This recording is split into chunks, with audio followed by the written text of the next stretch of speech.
Hi friends, welcome to Greeshmaa's kitchen.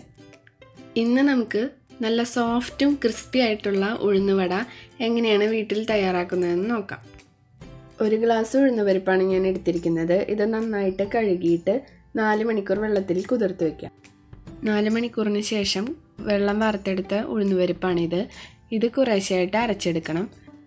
ഞാനിപ്പോൾ അരച്ചെടുത്തിട്ടുണ്ട്. ഈ ഒരു പരുവായിരിക്കണം മാവിന് വേണ്ടത് കേട്ടോ.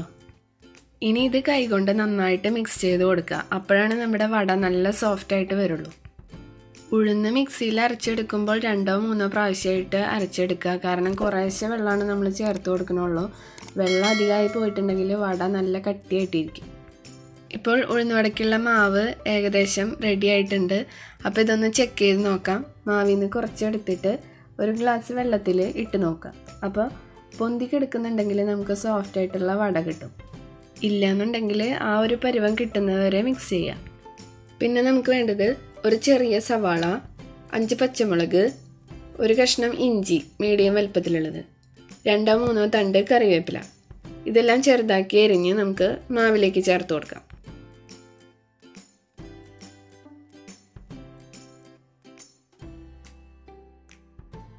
ഇനി ഇതിലേക്ക് 1/2 ടീസ്പൂൺ കുരുമുളകും ആവശ്യത്തിന് ഉപ്പും ചേർത്ത് നന്നായിട്ട് മിക്സ് ചെയ്തെടുക്കാം.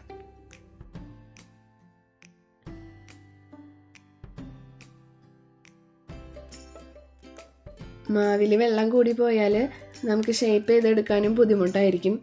അപ്പോൾ വെള്ളം കൂടുതൽ തോന്നുന്നുണ്ടെങ്കിൽ 1 ടേബിൾ സ്പൂൺ അരിപ്പൊടി കൂടി ചേർത്ത് കൊടുക്കുക. ഇനി നമുക്ക് ഓരോന്നായിട്ട് വറുത്തെടുക്കണം. എണ്ണ മീഡിയം ഫ്ലെയിമിൽ ചൂടാക്കുക. വട ഷേപ്പാക്കി എടുക്കാനായിട്ട് കൈ ഒന്ന് നനച്ചു കൊടുക്കുക. അതിനുശേഷം കുറച്ച് മാവെടുത്ത് ഉരുട്ടി ബോളാക്കുക. അതിൻ്റെ നടുഭാഗത്ത് തള്ളവിരൽ കൊണ്ടൊന്ന് കുഴിച്ചു കൊടുക്കുക.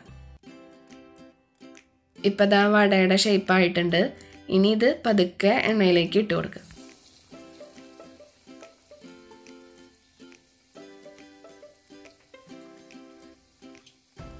ഇനി ഇതൊന്ന് മറിച്ചിട്ട് കൊടുക്കാം. 2 സൈഡും ഗോൾഡൻ ബ്രൗൺ കളറാവുന്നത് വരെ വറുക്കണം. സ്റ്റൗവ് മീഡിയത്തിൽ തന്നെ ഇടാനായിട്ട് ശ്രദ്ധിക്കണം. അല്ലെങ്കിൽ പെട്ടെന്ന് മൊരിഞ്ഞ് കിട്ടും, പക്ഷെ ഉള്ളിൽ വെന്തിട്ടുണ്ടാവില്ല.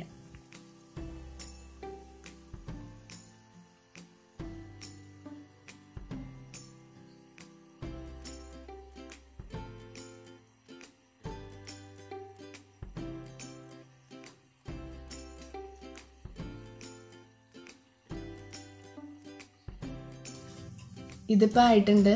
എണ്ണയിൽ നിന്ന് കോരിയെടുക്കാം. ഇതുപോലെ ബാക്കിയുള്ള വടകൾ കൂടി നമുക്ക് വറുത്തെടുക്കാം. ഞാനെടുത്ത ഒരു ഗ്ലാസ് ഉഴുന്നുകൊണ്ട് 10-12 വട ഉണ്ടാക്കാനായിട്ട് പറ്റും കേട്ടോ.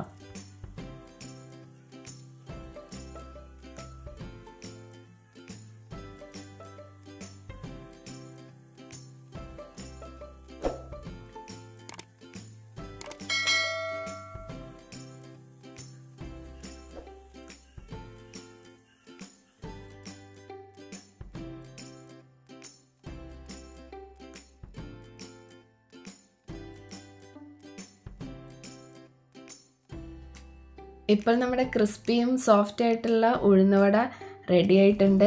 എല്ലാവരും ട്രൈ ചെയ്ത് നോക്കണം. അഭിപ്രായം കമൻറ്റ് ചെയ്യണം. പിന്നെ എൻ്റെ വീഡിയോ ഇഷ്ടമായിട്ടുണ്ടെങ്കിൽ ലൈക്ക് ചെയ്യാനും സബ്സ്ക്രൈബ് ചെയ്യാനും മറക്കരുത്. അപ്പോൾ അടുത്ത എപ്പിസോഡിൽ കാണുന്നവരേക്കും ബൈ.